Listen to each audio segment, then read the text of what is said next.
So as we've discussed, the modern temperature and the rate of temperature increase cannot be explained by external forces, external natural forces. So we know instead that it's caused by humans, right? We are emitting carbon dioxide, methane into the atmosphere. And that's what's different about today than in the past.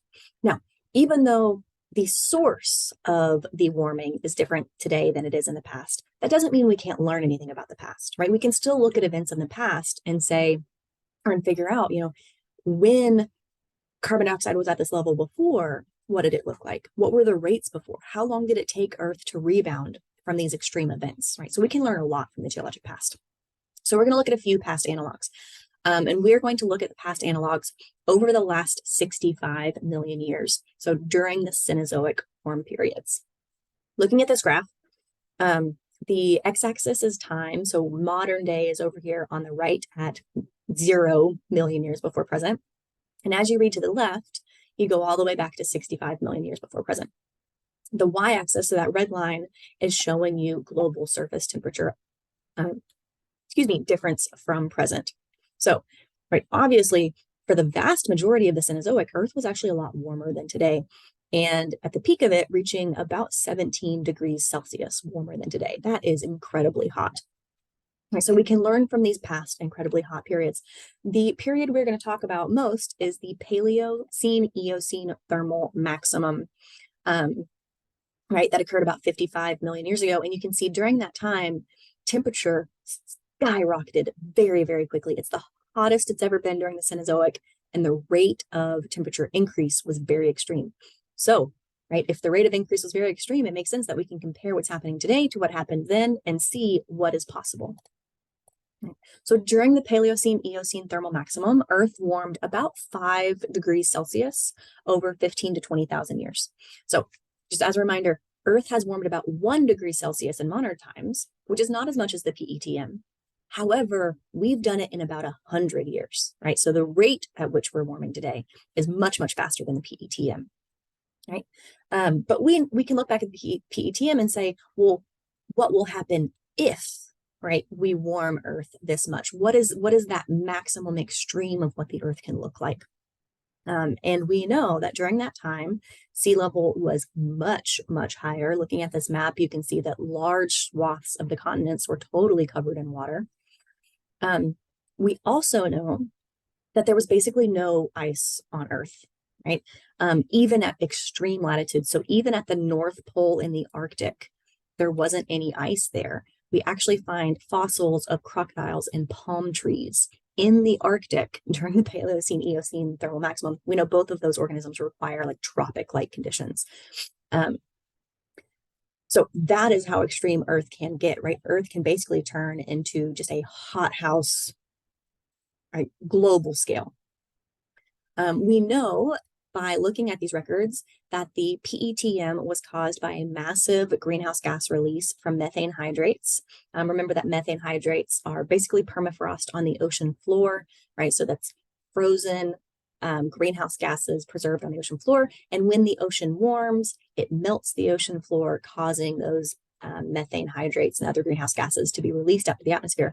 And this creates a positive feedback loop, right? You warm the atmosphere, you warm the water, you melt the hydrates release greenhouse gases to the atmosphere, which warms the atmosphere, which warms the water, which warms the sea floor, causes greenhouse gases to go to the atmosphere, right? It's that positive loop that gets faster and faster and faster. So this methane hydrate positive feedback loop caused the Petm about 55 million years ago. But it was also ended by a natural feedback loop. So we talked before that when Earth is really, really warm, these higher temperatures promote weathering of rocks, both silicate and carbonate rocks. And we see in the geologic record that the Petm was actually ended because of a negative feedback loop where these higher temperatures were weathering and dissolving marine calcium carbonate. And because of this, that weathering process actually draws down CO2 and that cooled the planet. Okay. So Earth did naturally rebound. So we can look at the Petm and see, well, what could happen, right? I really, really like this graph because it shows that even though it is possible for us to increase in temperature at the same magnitude of the PETM. So we can learn about the PETM that way. We are doing it so much faster. During the PETM, there were slow but steady emissions of those methane hydrates, right? There was about 1.7 petagrams of carbon released every single year. And that resulted in a very gradual, and when I say very gradual, compared to everything else on Earth, it was a rapid release of greenhouse gases. But compared to today, it was a more gradual heating of the planet. And that's that blue line showing that gradual increase. But if you look at what we're seeing today, we have released about 25 petagrams of carbon every year, which means the rate of temperature increase is so much sharper, right? We're that red line. And here you can see where we're at today. We're only at about 1 degree Celsius increase today, but if we keep on the trajectory that we're at, we could reach the same magnitude of a PETM temperature increase in 100 to 1,000 years rather than tens of thousands of years. Okay, so it's going to be much, much faster.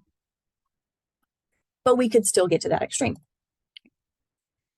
Now we can also ask ourselves, well, if that's what happens when the PETM is coming on, right? All of ice melts, the poles become tropics.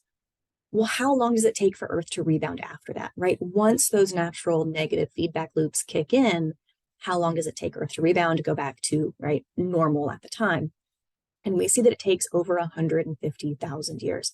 That means if humans, right, if we are not successful in curbing climate change and we do cause something as extreme as the PETM to happen again, we won't be able to fix it later, right? We won't be able to, implement carbon sequestration activities, or we won't be able to reduce our greenhouse gas emissions and expect the Earth just to go back to normal.